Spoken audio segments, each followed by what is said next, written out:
ګرانو کتونکو السلام علیکم. زه محمد سلمان همدرد د حق غږ پښتو چینل خبري لنډیز کې ستاسو کوربه اوس تاسو پام را اړوم د مهمو خبرونو لنډیز ته. سیګار وايي افغانستان لا هم میرمنو ته د نړۍ یو له ستونزمنو هیوادونو څخه دی.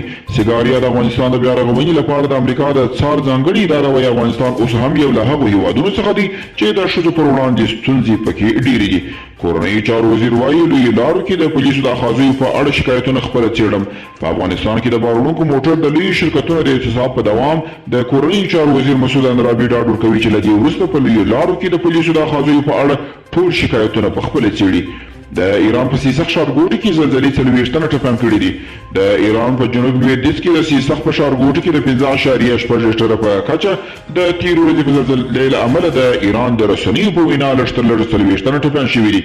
د جرمني یو شمېر سیمو کې د جنایي ډلو پر ضد د پولیسو د چاپو لړۍ جریان لري. د جرمني په پلازمینه برلین او شاوخوا سیمو کې پولیسو د یو شمېر جنایي ډلو پر ضد چاپې وهلې دي.